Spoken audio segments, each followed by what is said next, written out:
चलिए, activity ratios हमारे पास आज का टारगेट है। ये देखिएगा कि जो एक्टिविटी है किसी बिजनेस की, वो होती है रेवेन्यू का generation. Most important activity for a business is revenue generation, wealth creation, है ना। वेल्थ क्रिएशन कैसे होगा? जब रेवेन्यू जनरेट होगा, then only you are going to expand, you are going to diversify and you are going to, या you are going to have more and more, what I say, sections, divisions, ये सब आपका दिखेगा। तो activity ratios जो होती है, ये बेसिकली आपकी परफॉर्मेंस जो होती है बिजनेस की, उसको मेजर करती हैं। परफॉर्मेंस को मेजर करने के लिए किन किन एरिया पे हमें फोकस करना पड़ता है, वो हम देख रहे हैं यहाँ पर। ये efficiency with which the resources available are utilise in the business. अभी मैं दिखाऊंगा आपको कि इन्वेंट्री का क्या मतलब है, डेटर का मतलब, ट्रेडर का मतलब, ट्रेड रिसीवेबल, ट्रेड पेबल, इन सब का क्या मतलब है, देखेंगे एक एक करके। ये रेशो जनरली कैलकुलेट करी जाते हैं on the basis of cost of goods sold. अभी क्यों हम कॉस्ट ऑफ गुड्स सोल्ड की बात कर रहे हैं, जरा उसे जानने की कोशिश करें। आपके बिजनेस की जो परफॉर्मेंस मेजर करी जाती है किससे? रेवेन्यू से। और रेवेन्यू जो होता है, सिर्फ वही थोड़ी होता है कि एक सिंगल पैरामीटर। रेवेन्यू में से अगर मैं कॉस्ट ऑफ रेवेन्यू माइनस कर दूंगा, तब तो मिलेगा मेरे पास profit. Cost of revenue from operation, it is also one of the important consideration. और रेवेन्यू फ्रॉम ऑपरेशन तो है ही। कॉस्ट अगर आपकी कंट्रोल में रहती है, तो आपका रेवेन्यू के साथ कंपेयर करके प्रॉफिट मार्जिन बनता है। और आपके बिजनेस की क्या दिखेगी? परफॉर्मेंस दिखेगी कि हाँ भाई, बिजनेस ग्रो कर रहा है विद सर्टेन परसेंटेज। और वो ग्रो कितना कर रहा है, क्या नहीं कर रहा है, ट्रेंड परसेंटेजेस देखते थे हम लोग ने। कॉमन सेंस कंपैरेटिव स्टेटमेंट में हम लोगों ने उसकी कैलकुलेशन करी। यहाँ क्या बोल रहे हैं? These ratios are also known as what? Turnover ratios या परफॉर्मेंस रेशियोज भी बोला जाता है। एक्टिविटी रेशियो का नाम टर्नओवर रेशियोज भी है। टर्नओवर मतलब सेल्स, रेवेन्यू फ्रॉम ऑपरेशन को बोलते हैं टर्नओवर। याद है जब गुडविल का चैप्टर कर रहे थे, फंडामेंटल कर रहे थे, तो profit was 20% of the turnover. एक यहाँ बैठे, एक उधर बैठे। 20% ऑफ द टर्नओवर, ऐसा करके बोलते हैं। तो टर्नओवर रेशियोज या परफॉर्मेंस रेशियोज भी बोलते हैं। They are expressed as integers, not in a percentage. Percentage में नहीं दिखाई जाएंगे वो, ठीक है। कैसे अब देखेंगे आगे चल के, जरा यहाँ देखिए। एक एक करके लेके चल रहे हैं। अच्छा, पहले क्या था कि जो पिछली बार आपको नोट्स दिए गए थे, उसमें सिग्निफिकेंस वगैरह नहीं थी। एनसीईआरटी में सिग्निफिकेंस आ गया है, वो दे रखा है। कहीं पे पूछ लिया जाता है, सीयूटी में पूछ लिया जाता है कि which of the following is not the, या which of the following is the significance of this particular ratio, तो वो भी मालूम होना चाहिए। हालांकि ये पहले था, लेकिन इस फॉर्म में नहीं था। इन्वेंट्री या स्टॉक टर्नओवर रेशियो, ठीक है जी। इन्वेंट्री कहते हैं स्टॉक को। स्टॉक क्या होता है? ओपनिंग भी होता है, क्लोजिंग भी होता है। अच्छा, स्टॉक जो होता है, वो फिनिश गुड्स का भी हो सकता है, वर्क इन प्रोग्रेस का भी हो सकता है, और रॉ मटेरियल का भी हो सकता है। Everything is going to cover here inventory की जब हम बात करेंगे तो, ठीक है जी। अच्छा, इन्वेंट्री की जब हम बात करेंगे तो स्टॉक इन ट्रेड की भी बात करेंगे। स्टॉक इन ट्रेड कौन सा आइटम होता है? Which you are purchased for resale purpose, ठीक है। और इन्वेंट्री शब्द किसके लिए इस्तेमाल होता है? जो आपने क्या क्या रॉ मटेरियल खरीदा, सामान बनाया, और बनाने के बाद वो फुली प्रिपेयर्ड पोजीशन में है, या वो सेमी प्रिपेयर्ड पोजीशन में है, या वो रॉ मटेरियल की फॉर्म में है, उसके लिए आप यहाँ यूज करते हैं स्टॉक इन ट्रेड यूज कर सकते हैं। बना बनाया सामान, गारमेंट का डीलर है जो, अगर वो लेदर के वॉलेट, लेदर की बेल्ट बनी बनाई खरीदता है फिर बेचता है ना, मैन एसेसरीज के साथ, तो उसको हम क्या बोलेंगे? स्टॉक इन ट्रेड बोलेंगे। कोई डाउट है? ये क्या करता है? फ्रीक्वेंसी ऑफ, क्या क्या स्टडी करने की कोशिश कर रहा है ये? Frequency of conversion of inventory of finish goods into revenue from operations. अब देखो यहाँ इन्वेंट्री क्या लेके चल रहे हैं। कौन सी इन्वेंट्री कन्वर्ट होगी रेवेन्यू फ्रॉम ऑपरेशन में? फिनिश गुड्स तो होगी। रॉ मटेरियल थोड़ी बिकेगा, स्टॉक इन ट्रेड थोड़ी बिकेगा। डब्ल्यू आई पी बिकेगा क्या? तो स्टॉक इन ट्रेड वो शायद बिक जाएगा आपका, और जो फिनिश गुड्स है वो। तो ये कंपैरिजन, देखिए जब हम इन्वेंट्री एज ए होल लेके चल रहे हैं, तो सब कुछ इंक्लूड है। लेकिन कंपैरिजन किसका लेके चल रहे हैं? और सुनो, एक बात ध्यान से समझना। स्टॉक स्टॉक कौन सा वाला होता है? जो बिकता नहीं है। बिकता कौन सा नहीं है? जो फिनिश स्टेज में होता है। जो रॉ मटेरियल की फॉर्म में होता है, उसे तो आप वैसे भी नहीं बेचते हो। जो वर्क इन प्रोग्रेस की फॉर्म में, उसे तो वैसे भी नहीं बेचते हो। बेचते कौन से वाले को? फिनिश गुड्स को। तो फिनिश गुड्स की बात कर रहे हैं यहाँ पर। How many times inventory is purchase और replace during a year. Inventory turnover ratio ये बताने की कोशिश करती है। और बोल रहे हैं यहाँ पर क्या? ये रिलेशनशिप बताता है किसका? Cost of goods sold during a given period of time and the average amount of inventory carry during that period. अब आप बोलेंगे यार कि हम बात कर रहे हैं किसका? कॉस्ट ऑफ गुड्स सोल्ड है, cost of revenue from operation का, और किससे कंपैरिजन कर रहे हैं? इन्वेंट्री के साथ कंपैरिजन कर रहे हैं। मैं सिर्फ इतना बोलना चाहता हूँ आपसे कि रेवेन्यू फ्रॉम ऑपरेशन का इन्वेंट्री से कंपैरिजन क्यों नहीं कर रहे हैं? Cost of revenue from operation का इन्वेंट्री से कंपैरिजन क्यों कर रहे हैं? कोई रीजन बताएगा मुझे? याद है cost of revenue from operation कैसे निकलता है, या कॉस्ट ऑफ गुड्स सोल्ड कैसे निकलती है? Opening stock plus net purchase plus direct expense और माइनस क्लोजिंग स्टॉक। तो भाई कॉस्ट ऑफ गुड्स सोल्ड की कैलकुलेशन में बड़ा इंपॉर्टेंट पार्ट कौन प्ले करता है? ओपनिंग इन्वेंट्री और क्लोजिंग इन्वेंट्री। इसीलिए इन्वेंट्री टर्नओवर रेशियो का कंपैरिजन किसके साथ होता है? कॉस्ट ऑफ गुड्स सोल्ड और इन्वेंट्री के साथ होता है। इसका comparison cost of revenue from operation और इन्वेंट्री के साथ करते हैं, रिवेन्यू फ्रॉम ऑपरेशन के साथ नहीं करते हैं। रिवेन्यू फ्रॉम ऑपरेशन का कोई लेना देना है नहीं स्टॉक के साथ। स्टॉक मतलब unsold goods, manufactured and unsold goods. Higher the ratio better it is. ठीक है जी। अगर आपकी कॉस्ट ऑफ गुड्स सोल्ड ऊपर न्यूमरेटर ज्यादा है और इन्वेंट्री कम है, तो कम इन्वेंट्री का मतलब क्या हुआ? बाकी बिक गया होगा आपका, आपके लिए तो बेटर है। लेकिन अगर क्या हो गया, न्यूमरेटर जितना भी है और इन्वेंट्री ज्यादा बच रही है आपके पास, इसका मतलब क्या है? आपके पास तो सामान बिक ही नहीं रहा। इसका मतलब आपका बिजनेस अच्छा नहीं चल रहा है। किस सेंस में? परफॉर्मेंस की सेंस में। Very high ratio shows over trading and it में result in working capital shortage. आपका तो सारा का सारा पैसा कहाँ फिक्स हो रखा है? स्टॉक के अंदर फिक्स हो रखा है ना। तो आपको आपको सामान बिक नहीं रहा और आपको परेशानी होगी आगे चल के। तो देखिए, लो इन्वेंट्री टर्नओवर रेशियो में reflect dull business, inefficient use of investment in inventory, over investment in stock, accumulation of inventory etcetera. ठीक है जी। और thus only an optimum inventory turnover ratio ensures adequate working और capital and enables the enterprise to earn reasonable margin of profit। Adequate, reasonable जो होनी चाहिए, ना बहुत ज्यादा हाई होनी चाहिए ना बहुत ज्यादा लो होनी चाहिए। ठीक है। अब रीजनेबल का कोई परफेक्ट स्टैंडर्ड नहीं, मैंने अकाउंटिंग की लिमिटेशन बताई थी ना, नो स्टैंडर्ड पैरामीटर, वो यहाँ हम देख पा रहे हैं। और फॉर्मूला क्या है अभी इसका? Cost of revenue from operation है cost of goods sold upon में एवरेज स्टॉक ऑफ इन्वेंट्री। ठीक है, यहाँ हम कई सारी चीजें सीखेंगे अब। Cost of revenue from operation कैसे कैलकुलेट होता है? याद है बैलेंस शीट बताई थी आपको मैंने, स्टेटमेंट ऑफ प्रॉफिट लॉस बताया था, उसके कंपोनेंट। पहला कंपोनेंट क्या था? कॉस्ट ऑफ मटेरियल कंज्यूम, दिख रहा है आपको? Cost of material consume, purchase of stock in trade, changes in inventory, इसकी फिनिश गुड्स की, वर्क इन प्रोग्रेस की, स्टॉक इन ट्रेड की। और अगर एम्प्लॉय बेनिफिट एक्सपेंस डायरेक्ट हुआ तो जुड़ेगा, और अगर अदर एक्सपेंसेस डायरेक्ट हुए तो जुड़ेंगे। डिप्रिसिएशन अमोर्टाइजेशन बाहर हो गया यहाँ से, फाइनेंस कॉस्ट यहाँ नहीं इंक्लूड करिए।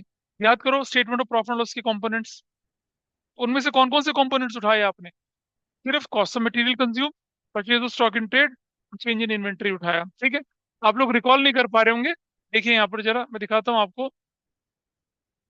जब हमने common sense comparison, common sense और कंपैरेटिव स्टेटमेंट पढ़ा था, तो हमने क्या देखा था इधर? एक स्टेटमेंट ऑफ प्रॉफिट लॉस देखा था। अभी दिखेगा आपको, देखिए। हाँ कोई बात नहीं, कौन से पेज पे देखो जरा। ये चैप्टर 2 में नहीं है, ये चैप्टर 3 में था ये।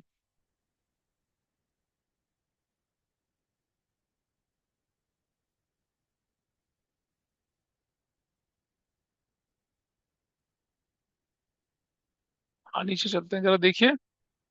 ये तुम्हारा अंगूठा दिख रहा है हर जगह पे, ये देखो, ये तुम ही हो। ये देखो, ये रहा, दिख रहा है statement, statement of profit loss. जो लोग ऑनलाइन बैठे, कैन यू सी दिस? क्या क्या दिख रहा है? Revenue from operation, other income. Cost of revenue from operation calculate करना है तो क्या क्या करना पड़ेगा हमें? Cost of material consume, purchase of stock in trade, change in inventory. Employ benefit expense तब जोड़ेंगे जब क्या होगा? ये डायरेक्ट होगा। और और फाइनेंस कॉस्ट नहीं जोड़ेंगे, डेप्रिसिएशन अमोर्टाइजेशन नहीं जोड़ेंगे इसके अंदर। और ये अदर एक्सपेंस कब जोड़ेंगे? जब ये क्या होगा? डायरेक्ट। मेजरली क्या तीन कंपोनेंट जुड़ते हैं cost of revenue from operation calculate करते समय। लोगों से ये नहीं याद होता है, लोगों से ये कैलकुलेशन नहीं हो पाती है। यही कैलकुलेशन आपके सामने यहाँ पर दिखा रखी है, कहाँ पर? It is here.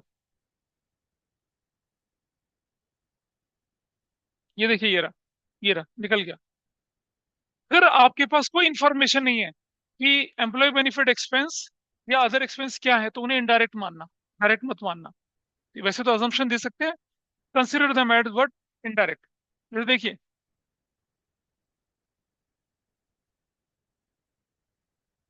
employee benefit expense and other expenses can be direct as well as indirect if nothing is mentioned by giving a suitable assumption, these can be considered either direct or indirect। लेकिन I advise you, आप क्या मान के चलें उसको? Indirect मान के चलें, कैलकुलेशन छोटी है, काम आसान हो जाएगा। और चलते हैं जरा। अब आई cost of goods sold. Cost of goods sold के फॉर्मूले क्या होते थे? ओपनिंग स्टॉक, याद करो थोड़ा सा, बचपन में पढ़ा था हमने, अकाउंटिंग इक्वेशन में पढ़ा था, फाइनेंशियल स्टेटमेंट विदाउट एडजस्टमेंट में पढ़ा था। Opening stock plus net purchase plus direct minus closing stock. बिल्कुल ठीक बात है जी। अभी कॉमन सेंस कंपैरेटिव में भी पढ़ा था। Net purchases plus direct expense और excess of opening over closing stock, ये भी एक पढ़ा था। और उसके बाद net purchase plus direct expense plus decrease in inventory भी बोला। अगर आपका ओपनिंग ज्यादा क्लोजिंग कम तो डिक्रीज इन इन्वेंट्री है ना, विल ऐड इट। इसी तरह से net purchase plus direct expense minus excess of closing over opening, ये भी पढ़ा। या हमने पढ़ा क्या, net purchase plus direct expense minus increase in inventory. ये कॉमन सेंस, ये चैप्टर 1 में मैंने क्लियर सी चीज बहुत अच्छे से डिटेल में समझाई थी आपको। ठीक है, ये भी पढ़ा। या फिर सीधा सीधा सा क्या होता है, नेट सेल्स में से ग्रॉस प्रॉफिट माइनस करो तो कॉस्ट ऑफ गुड्स सोल्ड आ जाएगा। या नेट सेल्स में ग्रॉस लॉस जोड़ दोगे तो क्या निकल आएगा, कॉस्ट ऑफ गुड्स सोल्ड को कैलकुलेट करने के मल्टीपल फॉर्मूले आपके सामने यहाँ गिवन है। और इनमें से किसी न किसी का आपका यूज होगा, तो you should be able to aware. अब इसमें से सबसे ज्यादा गड़बड़ वाली जो होती है वो ये लोग इसको नहीं ध्यान रख पाते, इंक्रीज इन वाले का या डिक्रीज वाले का। And you know the concept behind this, decrease को क्यों ऐड कर रहे हैं, इंक्रीज को क्यों माइनस कर रहे हैं, है ना, ये हमें अच्छे से मालूम है और ये मैंने समझाया भी था आपको। चलो थोड़ा सा ऊपर चले जरा, एक एग्जांपल आपके सामने आया, ये रहा। From the following information calculate inventory turnover ratio. Cash purchase है 1 लाख की, क्रेडिट परचेज है 60,000 की, रिटर्न आउटवर्ड है 20,000 की, डायरेक्ट एक्सपेंसेस है 30,000 के, क्लोजिंग इन्वेंट्री 60,000 की है, excess of closing over opening inventory 20,000। करो सॉल्व जरा, से ट्राई करो, नोन से अननोन की तरफ चलना है। ये रहा फॉर्मूला, आपको ध्यान है, cost of revenue from operation divided by क्या होता है, एवरेज इन्वेंट्री। अच्छा एक और चीज को ध्यान रखेंगे, बाकी के एग्जांपल कहाँ चले गए यार, वेर इज एग्जांपल 1 और 2। अच्छा वो तो ऊपर थे, ठीक है। एक चीज का और ध्यान रखना, अगर आपके पास ओपनिंग इन्वेंट्री और क्लोजिंग इन्वेंट्री दोनों दे रखी है तो ही एवरेज निकलेगा। अगर only opening inventory is given, no closing inventory is not given, आप ऐसा नहीं करना, ओपनिंग प्लस 0 डिवाइडेड बाय 2 नहीं करना। एवरेज तभी होगा जब दो आइटम दे रखे होंगे। अगर क्लोजिंग इन्वेंट्री दे रखा है, ओपनिंग नहीं है, तो डिवाइडेड बाय क्लोजिंग इन्वेंट्री करना है, एवरेज नहीं निकालना, एवरेज तो दो पे निकलेगा ना। ठीक है। अच्छा क्वेश्चन में अगर इन्वेंट्री नहीं गिवन है कि क्या है तो उसको क्लोजिंग मान के चलेंगे। कई बार सिर्फ इन्वेंट्री दे रखा होता है, तो क्या मान के चले, क्लोजिंग मान के चलना है इसको। ठीक है जी। तो रूल नंबर 1 कि ओपनिंग और क्लोजिंग होगा तो ही एवरेज निकलेगा। अगर ओनली ओपनिंग है या ओनली क्लोजिंग है, एक्चुअल में पता फॉर्मूला क्या होता था, फॉर्मूला होता है cost of revenue from operation divided by only inventory. लेकिन अगर बिजनेस में ओपनिंग और क्लोजिंग दोनों है तो हम एवरेज लेके चलते हैं। सोचो, ऐसा बिजनेस जो पहली बार स्टार्ट हुआ हो, वो तो फिर आपका इन्वेंट्री टर्नओवर रेशियो निकाल ही नहीं पाएगा, क्योंकि उसके पास ओपनिंग इन्वेंट्री तो होगी नहीं, उसके पास तो सिर्फ क्लोजिंग इन्वेंट्री होगी। ऐसी कंडीशन में फॉर्मूला क्या बनेगा, cost of revenue from operation divided by only inventory, only closing inventory. उसको प्लस करके 0 डिवाइडेड बाय 2 नहीं करेंगे। तो आपके पास अगर ओनली ओपनिंग इन्वेंट्री गिवन है, नो क्लोजिंग इन्वेंट्री, तो नीचे आप इन्वेंट्री की वैल्यू रख देंगे, एवरेज नहीं निकालेंगे। क्लोजिंग है, ओपनिंग नहीं है, तो क्लोजिंग की वैल्यू रख देंगे, डिवाइडेड बाय 2 नहीं करेंगे। लेकिन अगर ओपनिंग क्लोजिंग दोनों है तो एवरेज निकालेंगे। इसको सॉल्व करिए फटाफट से, एग्जाम्पल 3 करो भाई।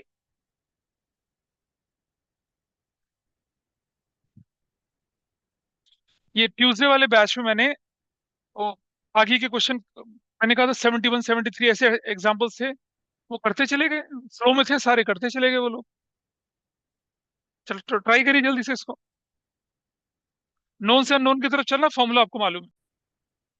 ऐसे क्वेश्चन थोड़ी आता है, ये तो मजाक है। देखिए कैसे, हमें नोन से अननोन की तरफ चलना है, चलिए देखिए जरा। तो मेरे पास था, मेरे पास जो फॉर्मूला है वो क्या होता है, इन्वेंट्री टर्नओवर रेशो का formula, cost of revenue from operations upon में क्या करना है, एवरेज इन्वेंट्री। एवरेज, कई जगह पे एवरेज स्टॉक भी दे रखा होगा, average inventory, that we have to do. अब आप देखिए हमारे पास क्या इंफॉर्मेशन गिवन है, मेरे पास कैश परचेज है, क्रेडिट परचेज है, रिटर्न आउटवर्ड है, डायरेक्ट है, ठीक है, हम निकाल सकते हैं। पर एवरेज के लिए भी हमारे पास दोनों चीजें अवेलेबल हैं, क्लोजिंग इन्वेंट्री हमारे पास गिवन है।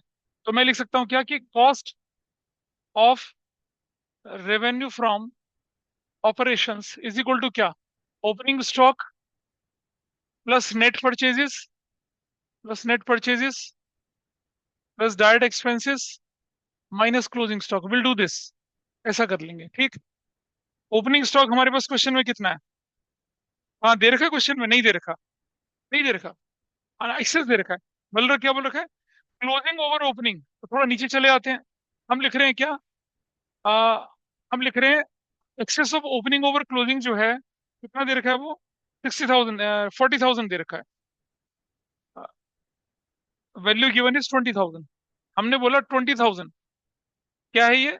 Excess of, excess of closing stock यानी क्लोजिंग इन्वेंट्री। थोड़ा स्पेस लेके नीचे लिख लेते हैं, closing inventory minus opening inventory is equal to कितना बोला? 20,000 बोला है। और आपके क्वेश्चन में क्या दे रखा है? क्लोजिंग इन्वेंट्री कितने की दे रखी है? 60,000 की। 60,000 माइनस ओपनिंग इन्वेंट्री बराबर है कितना? 20,000। तो व्हाट इज ओपनिंग इन्वेंट्री? निकल गया आराम से। ओपनिंग इन्वेंट्री कितने की निकल गई? 60,000 माइनस 20,000 इज इक्वल टू कितना हो गया? 40,000। तो यहाँ ओपनिंग इन्वेंट्री 40,000 की। अब ये जो परचेज निकालनी है आपको, नेट परचेज, वो कैसे निकलेगा? देखिए, कैश परचेज लिया, क्रेडिट जोड़ा, 1,60,000 और माइनस रिटर्न कर दिया। तो क्या लिखा? 1,00,000 प्लस 60,000 माइनस रिटर्न कितने का क्वेश्चन में दे रखा है? Return is given. रिटर्न है आपके पास 20,000 का। Return outward is 20,000। अच्छा, कई बार एग्जाम में ना रिटर्न इनवर्ड दे रखी होती है, भाई लोग फिर भी माइनस कर देते हैं। Return inward is sales return, you can't deduct it from the purchases में। और उसके बाद डायरेक्ट एक्सपेंसेस कितने के दे रखे हैं क्वेश्चन में आपके पास? डायरेक्ट एक्सपेंस के नाम पे दे रखा है 30,000। डायरेक्ट एक्सपेंस 30,000 का माइनस क्लोजिंग कितने का दे रखा है? क्लोजिंग, क्लोजिंग इन्वेंटरी 60,000 दे रखा है, 60,000 ऐसा करके। So what is the value here? Total करें जरा, कितना आता है ये? 140 ये हो गया, 180 हो गया, 210 हो गया, 60 चला गया तो कितना बचता है? 1,50,000 इज योर वैल्यू। ये 1,50,000 आप यहाँ लगा लीजिए अपने क्वेश्चन के अंदर, यहाँ। तो क्या हो जाएगा? 1,50,000 डिवाइडेड बाई एवरेज कैसे निकलेगा भाई, बताइए। हाँ, 40 ये था और 60 ये था। तो 60,000 प्लस 40,000 डिवाइडेड बाई 2, तो कितना हो गया? 150 डिवाइडेड बाई कितना हो गया? 1,50,000। तो क्या निकलेगा? 3 टाइम्स। That's your answer. कितने लोग निकाल पाए थे इसे? Very good. चलो आगे चलते हैं, छोटा सा क्वेश्चन था, आगे बढ़ते हैं। अब ये हमने बताया था आपको कि चेंज इन इन्वेंट्री कई तरह से दिखती है आपके पास। डिक्रीज इन इन्वेंट्री का मतलब क्या हुआ? Opening is more, closing is less.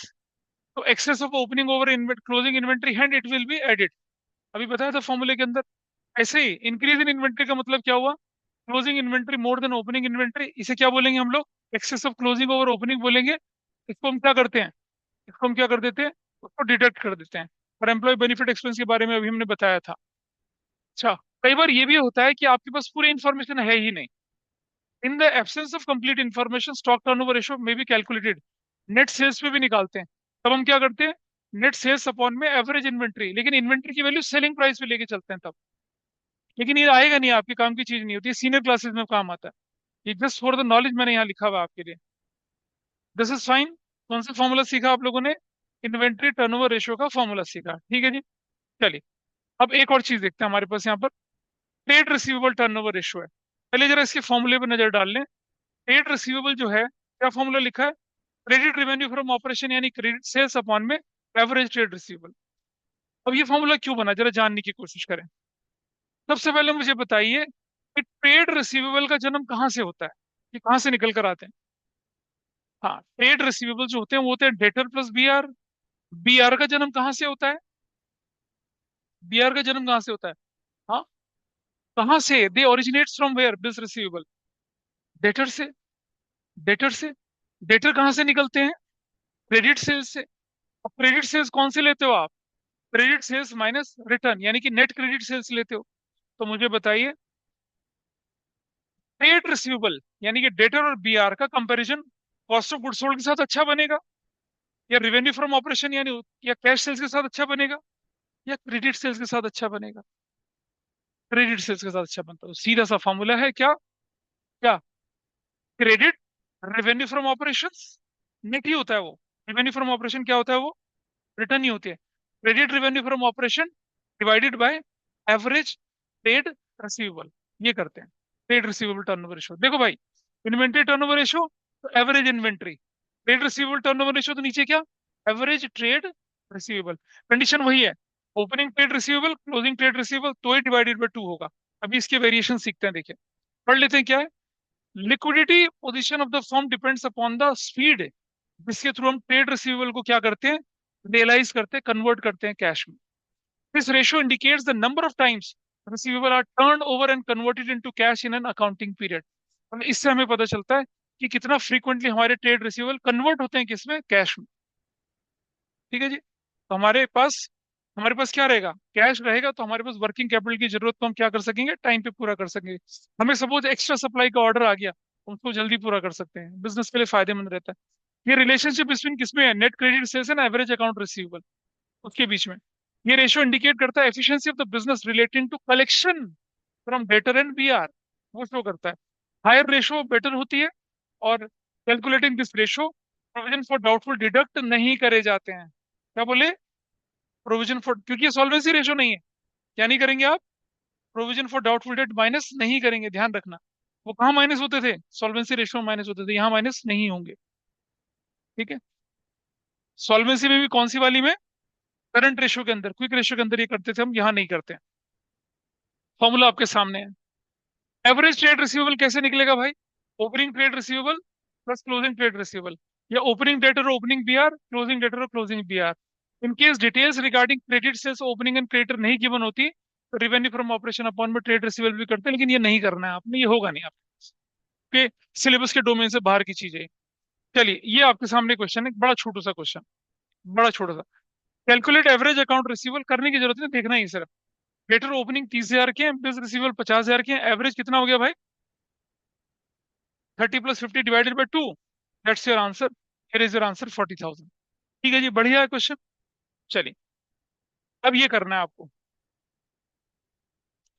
Calculate average account receivable for the year 23-24 and 24-25 from the following information. आपको मालूम है, opening debtor opening BR plus closing debtor closing BR divided by 2 करूंगा तो क्या निकलेगा, एवरेज निकल आएगा।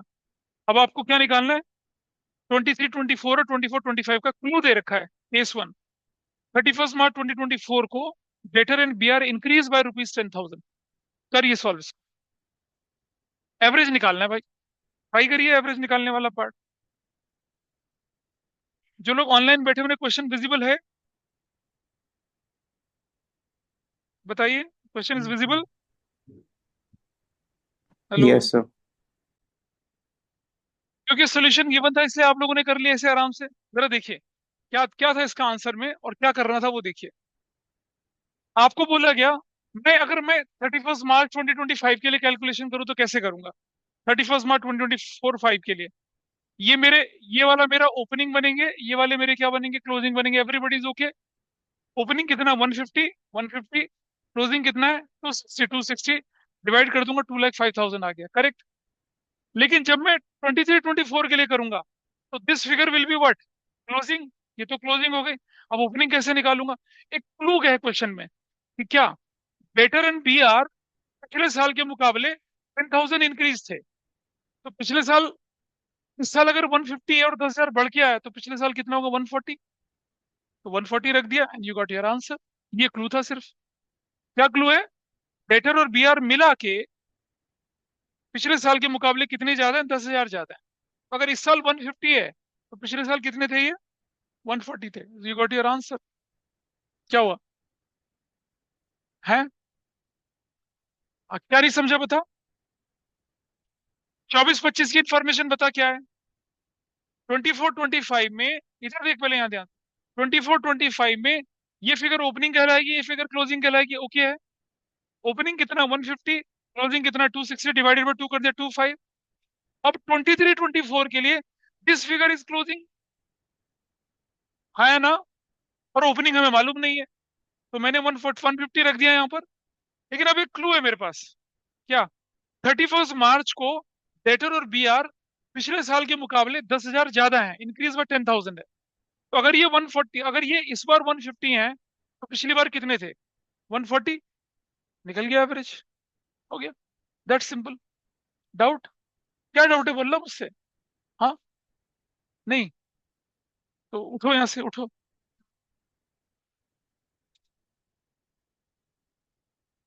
क्लियर है? अगला केस देखिए यहाँ पर, see the next case here. ये वाला केस, इसमें कुछ भी नहीं है, बहुत छोटा सा डिफरेंस है। इस केस को देखिए, सब कुछ वही है। 24-25 के तो फिगर में कोई चेंज नहीं है, वो तो पूरा 2,05,000 है, लेकिन एक क्लू है। क्या? 31 मार्च 2024 को, क्या कहते हैं 31 मार्च 2024 को,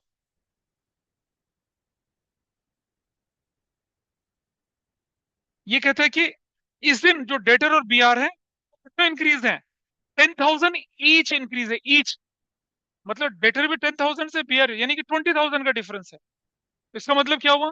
इसका मतलब ये हुआ, अगर ये फिगर 150 की है, कितने की फिगर है ये?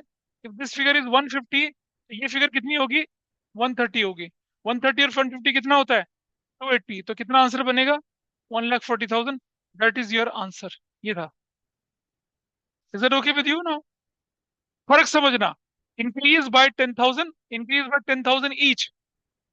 ईच मतलब दोनों कंपोनेंट 10,000 पड़े, डिफरेंस 20,000 का निकला। डाउट लग रहा है? बोलना क्या डाउट लग रहा है? वहां दोनों मिला के 10,000 बढ़ा, यहाँ 10,000 ईच बढ़ा।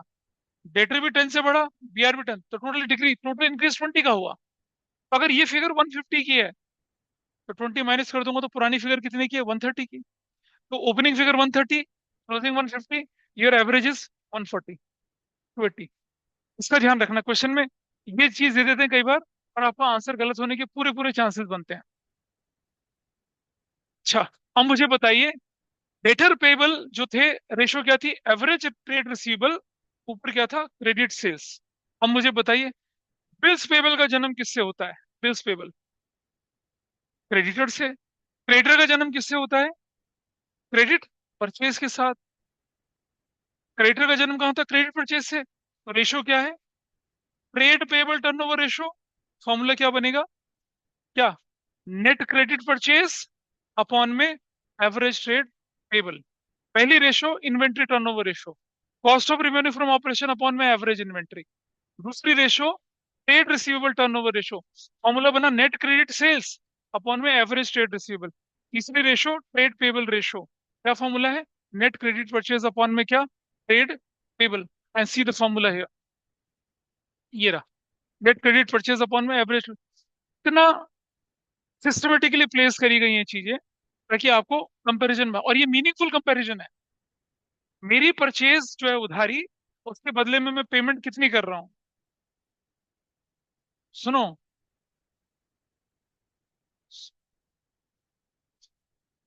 धो लेना जाके, उससे काफी नींद, हमें भी नींद आती है कई बार। या फिर थोड़ा सा पानी लेके ऐसे ऐसे कर लो। चलिए देखिए, this ratio establishes relationship between credit purchase and average accounts payable during a year. Ratio indicates speed and frequency with which you are paying off your creditor. जब आप अपने क्रेडिटर को टाइमली पे करते हो, तो मार्केट में आपकी गुडविल बनती है। भाई, एक व्यक्ति आप हैं जो सामान उधार खरीदते हैं, लेकिन आप बोलते हैं 10 को मिलेगा, आप 9 को पैसा दे आते हैं, तो हर दुकानदार बोलेगा भी ठीक है, ले जाओ भाई साहब, कोई बात नहीं, पैसे तो आ ही जाएंगे आपके पास से। और अगर आप टाइम पे पैसे नहीं देते हैं, तो बोलते हैं भैया उधार नहीं मिलेगा। it gives, it creates goodwill in the market that you are a person who promptly pay the dues, ऐसा करके। अच्छा सोचिए, आपके पास एक ऐसा किराएदार है, तो 7 तारीख का टाइम है रेंट का, और वो 2, 3, 5 को रेंट दे देता है। आपने रेंट एग्रीमेंट लिखा 7th को आप पेमेंट करेंगे हमें, लेकिन भाई 7th तो पहुंचने नहीं देता, 5, 4, 3 को दे देता है। तो वो अगले साल आपसे बोलता है कि सर एक्सटेंशन कर दीजिए, तुम बोलोगे नहीं नहीं, तू तो बेकार आदमी, तेरा एक्सटेंशन नहीं करूंगा। क्या करोगे क्या उसको? No. What was the condition to pay rent promptly? वो पे कर रहा है। आपने कहा 2 साल और रह ले भाई, किराया ऐसे ही आना चाहिए।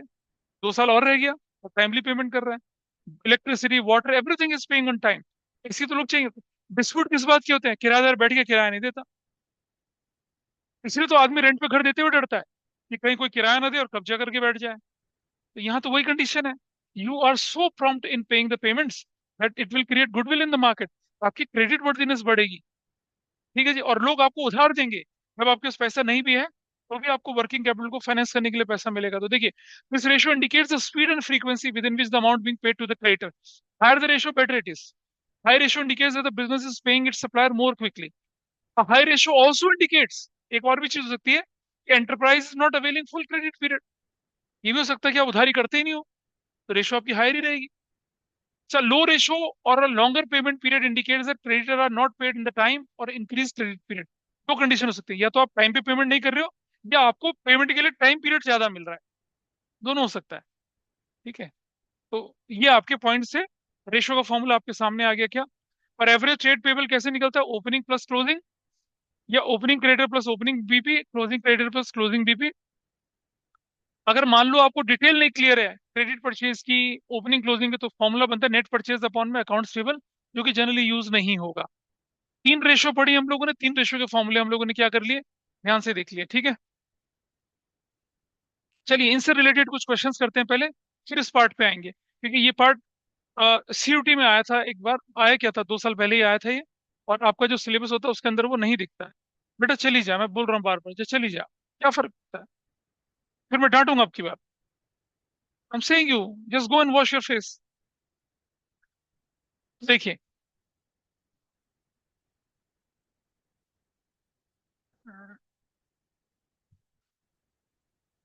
आपके सामने कौन कौन सी रेशोज हैं देख लीजिए।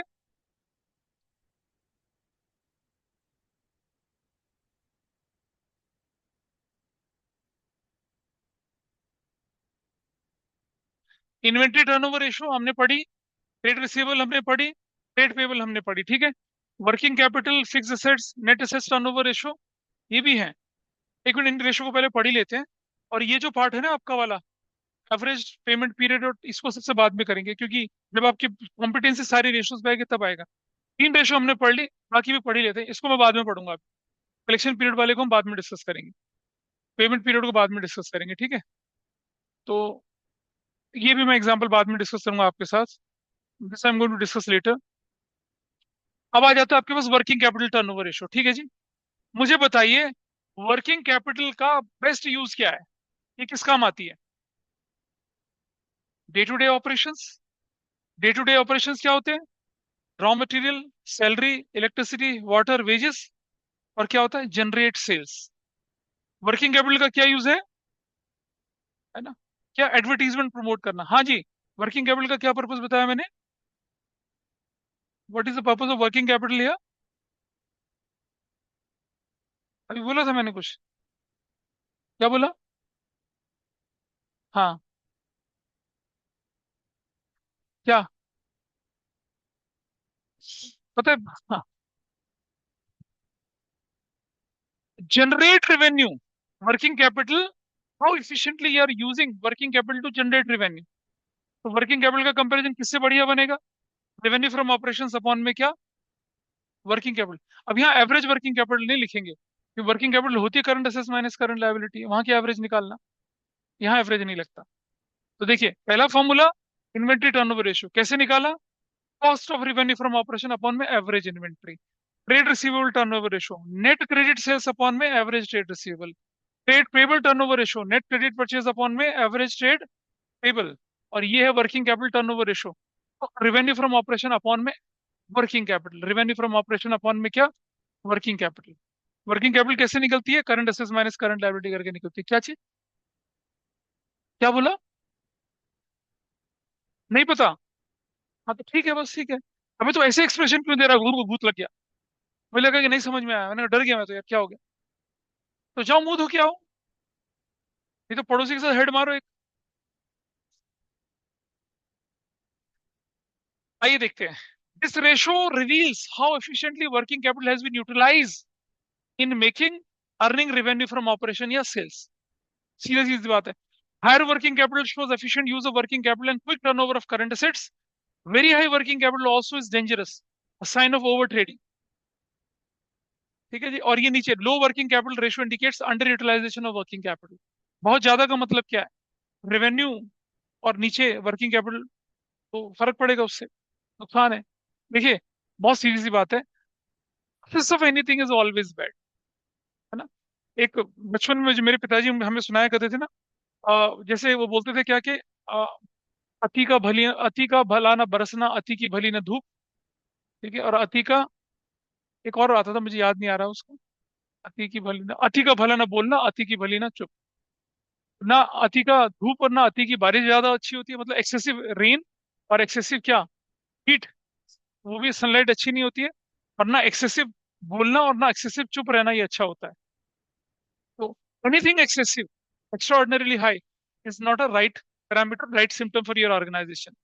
ठीक है जी। किसी को बहुत बहुत ज्यादा भूख लगती है, राक्षस बना पड़ा है, वो भी ठीक नहीं है। और किसी को भूख ही नहीं लगती है, वो भी ठीक नहीं है। क्या होना चाहिए? बैलेंस होना। किसी को भयंकर नींद आती है हमेशा, that is also not good. और किसी को नींद ही नहीं आती।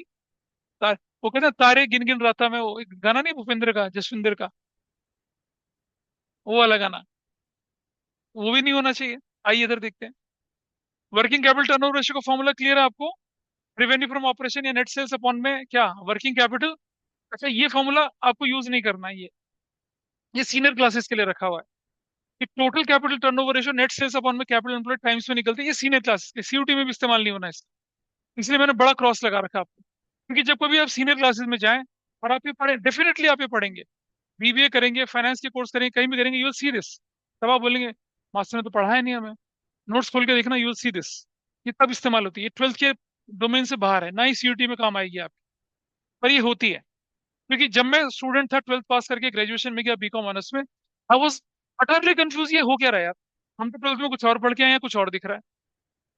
ठीक है, तो जब मैंने इन नोट्स को बनाया तो मैंने बीकॉम ऑनर्स की बुक्स को सामने रख के बनाया कि उनमें क्या दे रखा है। तो कई जगह पे आपको क्या होंगे, कुछ एडवांस कंसेप्ट भी दिखेंगे, तो मैंने क्रॉस कर दिया उसको, वो अभी आपके काम के लिए नहीं है।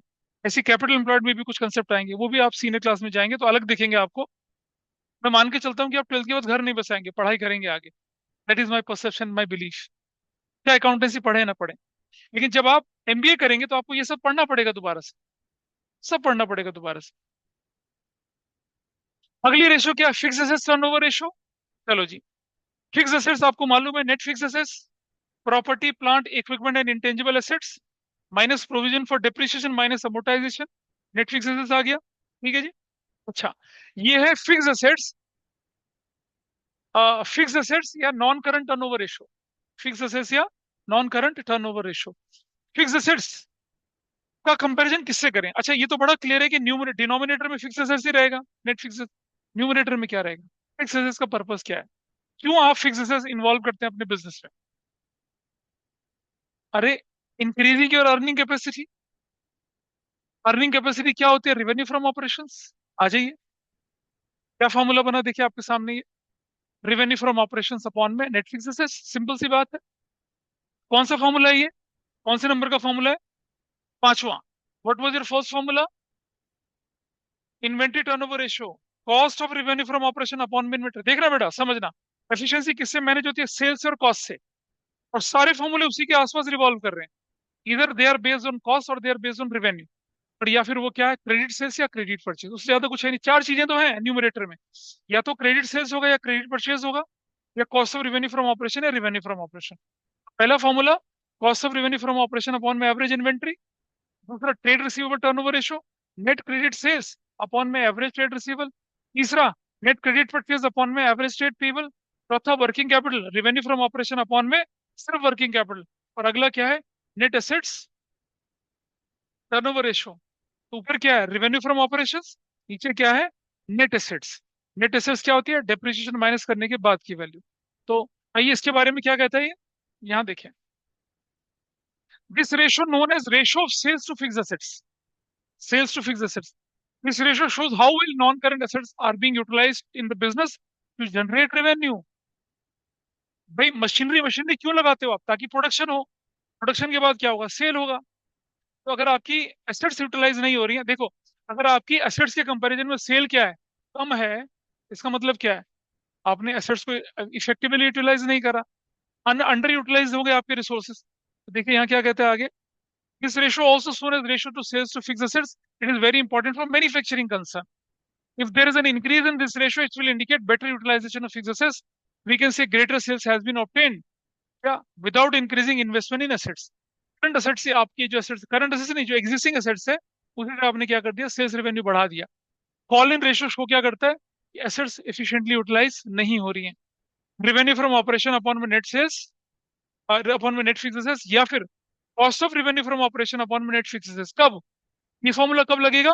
जब रेवेन्यू फ्रॉम ऑपरेशन कैलकुलेट ना करा पाए आप तब, अदरवाइज नहीं लगाना इसको। और नेट फिक्स एसेट्स क्या होती है? Total fix assets minus depreciation या प्रोविजन फॉर डेप्रिसिएशन। ठीक है, ऐसा करके। और आई थिंक ये D, I think this will be E, है ना, ये ई होगा, दिस विल बी ई।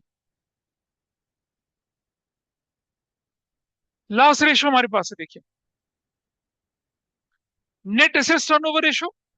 लोगों को फिक्स एसेट्स और नेट एसेट्स में डिफरेंस ही नहीं पता होता, क्या आपको मालूम है difference between net assets and fix assets? Net assets and net fixed assets में डिफरेंस बताइए। ऑनलाइन में कोई बताएगा मुझे नेट एसेट्स और नेट फिक्स एसेट्स में डिफरेंस? कोई भी बोले।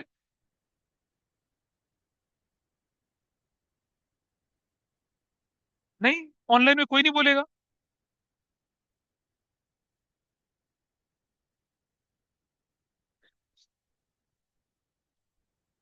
अधिराज बताए, मनीष गोयल बताए, तलवार बताए, कोई नहीं बताएगा डिफरेंस। रुद्राक्ष तुम बताइए। नियति बताएगी, चलो नियति जवाब देती है मुझे। नियति, fix asset, net fixed assets और नेट एसेट्स में डिफरेंस। गलत हो कोई फर्क नहीं पड़ता, जस्ट आंसर। फिर नेट फिक्स्ड एसेट में डेप्रिसिएशन माइनस होती है। और नेट एसेट्स में फिर नहीं पता। नियति बताओ जल्दी से। सर मेरे को भी नहीं पता। At least you are honest to yourself. Sir देखो नेट बेटा, asset is total asset minus total liability. Total assets minus total liabilities अंडा, जीरो हो जाता है। मालूम है तुम्हें, total assets minus total liabilities अंडा, total assets minus total liabilities zero. अरे total assets minus total liabilities zero, total sir assets is equal to total liability. External liability minus liability. चलो कोई बात नहीं, मैं बताता हूँ, देखो भाई, नेट एसेट्स कहते हैं कैपिटल एम्प्लॉयड को। नेट एसेट्स इस डिबेंचर में नहीं पढ़ा था, शेयर में नहीं पढ़ा था आपने, कंसिडरेशन अदर देन कैश में। नेट एसेट्स क्या होती है? Total assets minus total external liability, that becomes what? Net assets. Company के केस में क्या होगा? टोटल एसेट्स माइनस में करंट लायबिलिटी, वो बनता है नेट एसेट्स। तो नेट एसेट्स कहते हैं कैपिटल एम्प्लॉयड को। तो ये कैपिटल एम्प्लॉयड टर्नओवर रेशो है। और वो क्या थी? नेट एसेट्स टर्नओवर, वो क्या थी? टोटल एसेट्स माइनस प्रोविजन या डिप्रिसिएशन, फिक्स एसेट्स था वो। इसे capital employed turnover ratio, investment turnover ratio भी बोलते हैं। ये फर्क है दोनों में। नेट फिक्स एसेट्स का मतलब है tangible intangible assets minus provision या डिप्रिसिएशन या अमोर्टाइजेशन, वो माइनस करके निकलता है। अभी ऊपर पढ़ा था हमने, देखो नेट एसेट्स, ये नेट फिक्स एसेट्स। और नेट एसेट्स होती है क्या? Capital employed. ठीक है जी, इधर से सो मत, capital employed. This ratio reflects relationship between revenue from operation. अच्छा सुनो, तो अगेन कैपिटल एम्प्लॉयड का कंपैरिजन किससे करेंगे? रेवेन्यू फ्रॉम ऑपरेशन से। भाई कैपिटल एम्प्लॉयड बिजनेस में लगी किस लिए है? सेल्स जनरेट करने के लिए। तो आप देख रहे हैं, most of the time it is revenue from operations या cost of revenue from operation. Cost of revenue from operation एक ही जगह पे आया हमारा। तो फॉर्मूला क्या बना? रेवेन्यू फ्रॉम ऑपरेशन अपॉन में capital employed. That's your answer. पांच रेशो। पहली वाली क्या थी? Inventory turnover ratio. इन्वेंट्री क्या बनेगा? Cost of revenue from operation एक ही बार यूज हो, अपॉन में एवरेज इन्वेंट्री। दूसरी ट्रेड रिसीवेबल टर्नओवर रेशो, क्या फॉर्मूला बना? नेट क्रेडिट सेल्स अपॉन में एवरेज ट्रेड रिसीवेबल। तीसरा ट्रेड पेबल टर्नओवर रेशो कैसे बना? नेट क्रेडिट परचेज अपॉन में average trade payable. Next ratio हमने बोली क्या? Working capital. कैसे बना? रेवेन्यू फ्रॉम ऑपरेशन अपॉन में वर्किंग कैपिटल। नेट क्या? नेट फिक्स एसेट्स या फिक्स एसेट्स टर्नओवर रेशो। क्या बना? रेवेन्यू फ्रॉम ऑपरेशन अपॉन में नेट फिक्स एसेट्स। और लास्ट रेशो क्या आपके पास है? ये वाली, net assets turnover ratio. Net assets turnover ratio, confusion नहीं पालना। फिक्स एसेट्स अलग चीज है, नेट एसेट्स अलग चीज है। ठीक है जी। तो क्या बनेगा ये? Fix assets turnover ratio. और वो क्या बनती है? रेवेन्यू फ्रॉम ऑपरेशन अपॉन में कैपिटल एम्प्लॉय। बिंगो, आपकी एक्टिविटी रेशो खत्म हुई। अब इनके क्वेश्चंस करते हैं। और वो एक पार्ट रह गया, कौन से वाला? ये जो इंपॉर्टेंट पार्ट है, ये जब हम इसके थोड़े क्वेश्चंस करेंगे तब हमें समझ में आएगा, इससे अभी नहीं करेंगे, थोड़ी देर में करेंगे इसे। चलिए देखते हैं, आ जाइए। ये सारे आपको, ये सब फॉर्मूले मैंने आपको जो भी दिखा रखा है, ये everything we have included in the notes. कुछ ऐसा करने की जरूरत नहीं है। सिग्निफिकेंस वगैरह सब यूज कर रखी है। तभी कितना हल्का लड्डू छाप क्वेश्चन है। Cost of revenue from operation given है, ओपनिंग क्लोजिंग गिवन है, ओरल होने वाला क्वेश्चन है, टच नहीं करते इसको। आगे 77। हाँ देखिए, 2024 में आया हुआ क्वेश्चन, देखो कर पाते नहीं कर पाते, देखो करिए इसको। 77 करिए। Opening inventory closing inventory given है, एवरेज निकल आएगा, ओपनिंग क्लोजिंग से एवरेज निकल आएगा। अब आपको क्या निकालना है, cost of revenue from operation. उसके लिए आपको मालूम है क्या करना होता है, क्या करना होगा।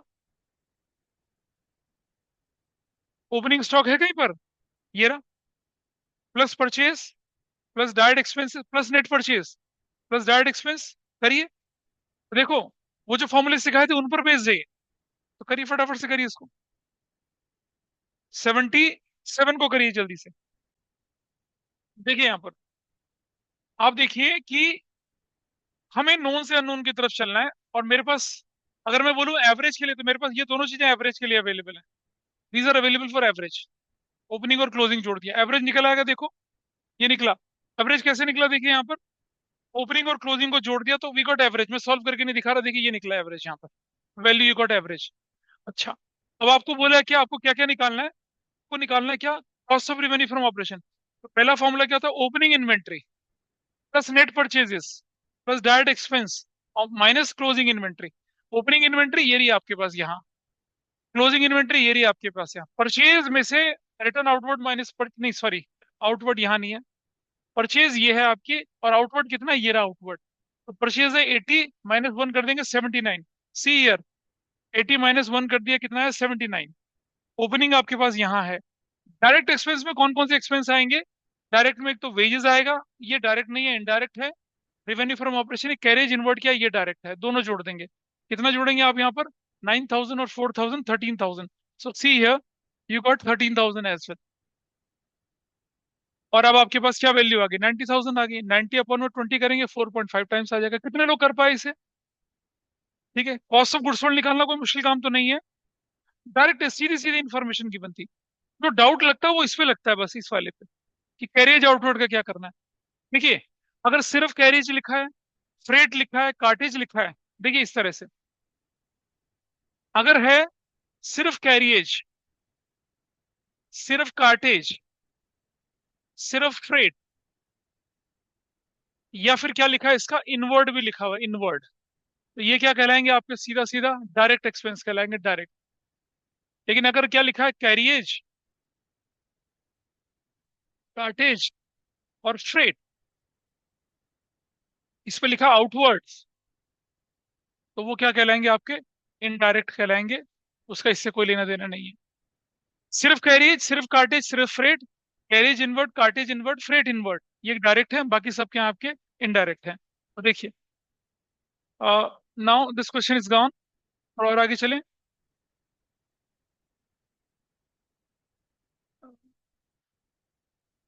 छोड़ दीजिए, आसान क्वेश्चन इसे अपने आप कर सकते हैं आप, दैट्स नॉट अ प्रॉब्लम। ये देखिए सीबीएसई का 2024 में, आपको इसे करिए। अगर कुछ ना बोला जाए तो भैया ग्रॉस प्रॉफिट जो होती है, ग्रॉस प्रॉफिट, ये किस पर माना जाता है, ये ऑन सेल्स माना जाता है, ऑन कॉस्ट मत मानना। ग्रॉस प्रॉफिट किस पे होगा, क्योंकि ग्रॉस प्रॉफिट रेशियो क्या होती है, ग्रॉस प्रॉफिट अपॉन में सेल्स होती है। तो ग्रॉस प्रॉफिट या profit will always be calculated on sales, ये कॉस्ट पे नहीं कैलकुलेट होती है। हो गया। आपको बोला इन्वेंट्री टर्नओवर रेशियो निकालिए, पहले लिख लीजिए फॉर्मूला। रिवेन्यू फ्रॉम ऑपरेशन आपके पास है, पर रिवेन्यू फ्रॉम ऑपरेशन तो लगता नहीं, cost of revenue from operation लगता है। और अब हमें क्या चाहिए यहाँ पर, हमें तो इन्वेंट्री चाहिए। और आपको याद होगा कि कॉस्ट ऑफ गुड्स सोल्ड निकालने के फॉर्मूले बहुत सारे आपको सिखाए थे अभी, ये रहे, ये सब फॉर्मूले यही लगेंगे कॉस्ट ऑफ गुड्स सोल्ड के फॉर्मूले, यू विल यूटिलाइज देम। इनमें से ये छुटकू फॉर्मूला लगना आपके पास। अब क्वेश्चन ये रहा, क्वेश्चन आपके बुक भी तो है, 4.50, बुक खोलो ना, ऐसे नोन से अननोन की तरफ चलना है। आपको दो चीज चाहिए, रेवेन्यू फ्रॉम ऑपरेशन, उसका कोई यूज नहीं है आपके पास। आपको चाहिए cost of revenue from operation, और आपको चाहिए क्या, एवरेज इन्वेंट्री। आपके पास सिर्फ ओपनिंग इन्वेंट्री है, सिर्फ ओपनिंग इन्वेंट्री है, कहीं से क्लोजिंग इन्वेंट्री निकल सकती है, बताइए, है चांस को निकलने का। देखेंगे अभी, करो पहले सॉल्व,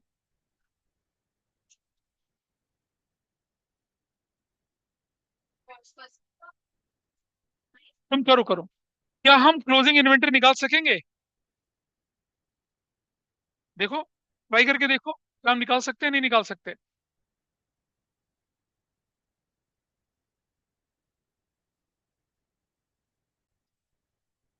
ठीक है, देखिए हमारे पास इंफॉर्मेशन जो थी वो देखिए। पहला पहला काम आपका जो होता है वो होता है, आप सीधा फॉर्मूला लिखेंगे। हमें चाहिए इन्वेंट्री टर्नओवर रेशो, और हमारा फॉर्मूला, इलस्ट्रेशन नंबर कौन सा है ये? इलस्ट्रेशन नंबर है 79। हमारा है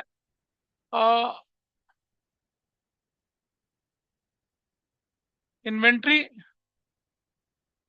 टर्नओवर रेशो। ये क्या बनेगा आपका? Cost of revenue from operations upon में एवरेज इन्वेंट्री।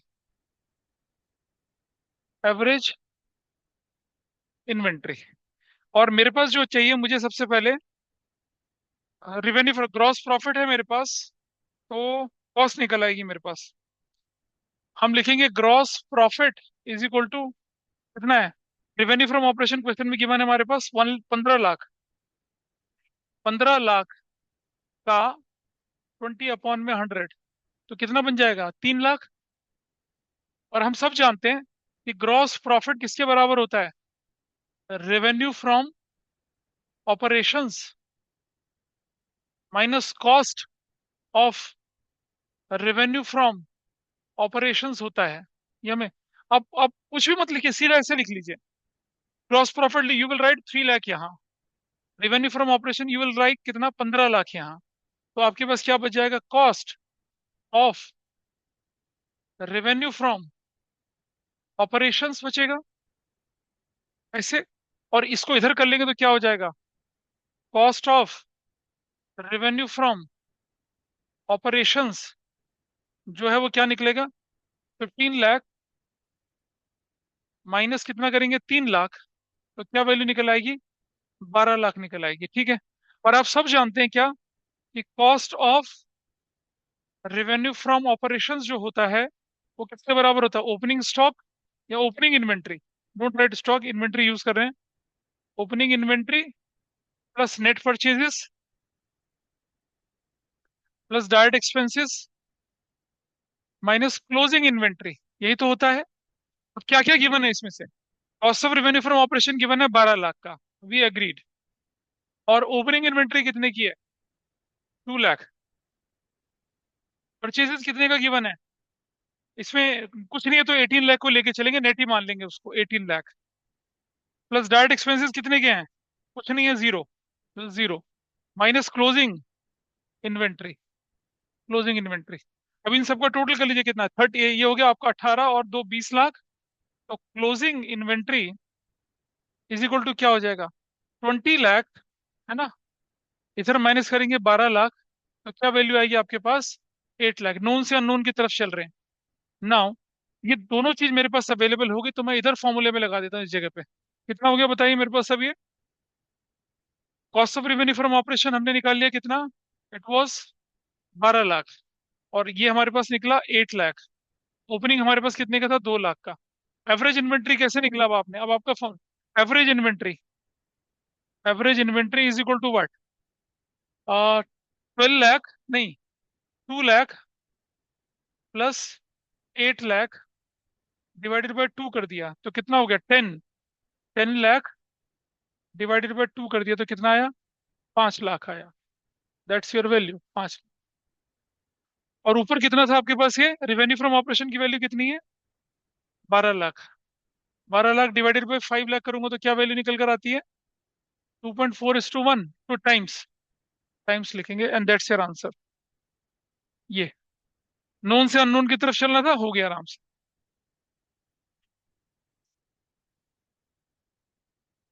ये करिए अब 80। इस पे इंपॉर्टेंट लगाना, ये आपके एग्जाम में आने के बहुत चांसेस बनते हैं इस पे, इस वाले पे। क्यों इंपॉर्टेंट है अभी पता चलेगा आपको। नोन से अननोन की तरफ चलना है, सिंपल सा कंसेप्ट है, और यहाँ शॉर्टकट लगता है। एक बार पहले शॉर्टकट देख लीजिए, एक बार शॉर्टकट देख लीजिए। शॉर्टकट यहाँ अपने नोट्स को देखेंगे, सबसे लास्ट पेज पे चलेंगे। ये देखिए, ये रहा। If profit is x% on cost, then it will be x plus 100/x on sales. आपके सामने है, नेट सेल्स 3 लाख की थी, प्रॉफिट 20% ऑन कॉस्ट है, तो प्रॉफिट बनेगा 3 लाख इंटू 20/100 + 20। अगर वो सेल्स पे 3 लाख है तो कॉस्ट पे कितना हो जाएगा? 3 लाख 20/120 डिवाइड कर दिया 50। बड़ा तरीका, लेट कॉस्ट बराबर है क्यू, पिछली बार भी समझाया था ये। और प्रॉफिट कितना हो जाएगा? क्यू का 20%, Q/5। प्रॉफिट कैसे निकलेगा? Sales minus cost, Q/5 is equal to 3 lakh minus Q. Q plus Q/5 is equal to क्या होगा? 3 lakh. 6 Q/5 is equal to 3 lakh. Q की वैल्यू कितनी निकल आई? 2,50,000। 2,50,000 का 20% इज 50,000। शॉर्टकट, इतना बड़ा नहीं करने की जरूरत है, वहां पर 3 नंबर के क्वेश्चन में इतना काम थोड़ी करोगे, शॉर्टकट लगेगा। ऐसी शॉर्टकट यहाँ, if profit is x% on sales, then it will be, बेटा मैनिक्योर करवा लेना, यहाँ देख लो, इट विल बी x माइनस एक्स अब 100 - x is equal to on cost. देखिए छोटा सा, कॉस्ट 3 लाख है, लेकिन प्रॉफिट कितना है? प्रॉफिट है 20% ऑन सेल्स, तो क्या करेंगे? 3 लाख का 20%, 3 लाख का 20/100 - 20, एंड यू गॉट 75,000। यही तरीका हमें यहाँ पर यूज करना है। मैं आपको दोनों तरीके से करके दिखाऊंगा, शॉर्टकट और लॉन्ग कट दोनों। ये रहा आपके पास क्या गिवन है? रेवेन्यू फ्रॉम ऑपरेशन, यानी कि सेल्स गिवन है, और आपको प्रॉफिट किस पर है? 25% ऑन कॉस्ट है। कैसे करेंगे वो आपको देखना है, करिए फटाफट से, शॉर्टकट लगा के करो जरा। कुछ लोग बोलते हैं नहीं हम शॉर्टकट नहीं लगाएंगे, तो जब ऐसा क्वेश्चन 3 नंबर का आए तो उसमें शॉर्टकट लगाओ ना, क्या जरूरत है एक्स मानने की? कर लिया, इतना शॉर्टकट थोड़ी बोला था, कर लिया। तो मैं मतलब मैं पहले दिन से बोल रहा हूँ कि फॉर्मूला लिखो, बेवकूफ हूँ क्या?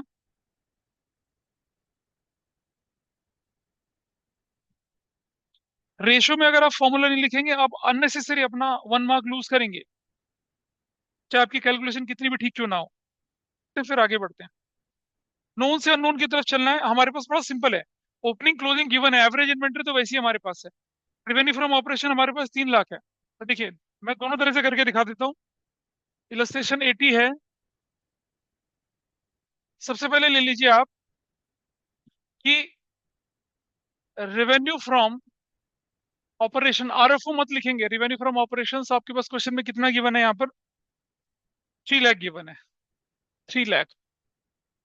और प्रॉफिट क्या बोला गया? प्रॉफिट, प्रॉफिट के बारे में बोला गया कितना है वो? 25% ऑन कॉस्ट है। ग्रॉस प्रॉफिट 25% ऑन कॉस्ट है।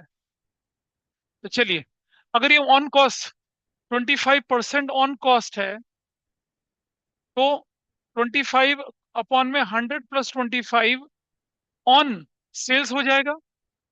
एग्री करते हो इस बात से? तो कितना हो जाएगा? 25/125 इंटू कितना? 3 लाख हो जाएगा। 5 और कितना हो जाएगा? 60,000।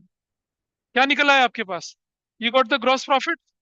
एक ही बार में ग्रॉस प्रॉफिट निकल गया, शॉर्टकट लगाया, क्या निकल गया आपके पास? ग्रॉस प्रॉफिट इज देयर कितने का? 60,000 का। अब आप सब जानते हैं कि ग्रॉस प्रॉफिट किसके बराबर होता है? Revenue from operations minus cost of revenue from operations होता है। तो ग्रॉस प्रॉफिट कितने का? 60,000 का। रेवेन्यू फ्रॉम ऑपरेशन 3 लाख का, minus cost of revenue from operations. इसका इधर कर लेंगे तो क्या हो जाएगा? Cost of revenue from operations equal to क्या हो जाएगा? 3 लाख माइनस 60,000, कितना हो जाएगा? 2,40,000। निकल गया, कॉस्ट निकल गया। और हमें क्या निकालना है? इन्वेंट्री टर्नओवर रेशियो निकालना है, जो कि किसके बराबर है? Cost of revenue from operations upon में average inventory. Cost of revenue from operation में 2,40,000, और इन्वेंट्री को कैसे निकाल रहे हैं? 29 + 31 कितना बनता है? 60 डिवाइडेड बाई 2, तो क्या बनेगा? 240 डिवाइडेड बाय कितना? 30,000, तो क्या हो जाएगा? 8 टाइम्स। तो दैट्स योर आंसर, 8 टाइम्स। अब आप देख लीजिए वो कितना है ना, वो एक्स वैक्स मान के कर रखा है, देखो आंसर क्या निकला आपका? 8। जरूरत है इतना बड़ा करने की? देयर इज नो नीड, आराम से निकाल दिया। तो देखिए दैट वाज योर आंसर, ये था, ये शॉर्टकट लगाया, वो जो मैंने शॉर्टकट सिखाया था ना आपको शीट के लास्ट में, ये शॉर्टकट लगाया। इसे हम एक्स मान के भी कर सकते थे। लेट कॉस्ट बराबर है एक्स, प्रॉफिट क्या होता है एक्स का 25%, फिर हम इसी फॉर्मूले के अंदर रखते तो अपनी वैल्यू निकाल सकते थे। तो स्मार्टली काम करिए। वन मार्कर में आएगा तो इतना बड़ा, वन मार्कर में आएगा तो इतना बड़ा भी नहीं करेंगे, हालांकि बन सकता है चांस, अदरवाइज नहीं। तो अब आपको क्या करना है, ये फॉर्मूले हमने सारे सीखे थे। एवरेज पेमेंट पीरियड और एवरेज डेट रिकवरेबल वाले को नहीं करना है, बाकी सभी इलस्ट्रेशंस आपको ट्राई करते जाना है। नेक्स्ट क्लास में वील डिस्कस पेमेंट पीरियड वाला पार्ट, और फिर इनकी बची हुई इलस्ट्रेशंस को और प्रॉफिटेबिलिटी रेशोज को। सो आज यही माइंड अप करते हैं, अगली क्लास में फिर मिलते हैं हम लोग। चलिए, दैट्स ऑल फॉर टुडे। और अगली क्लास में सब लोग फिजिकली आइए।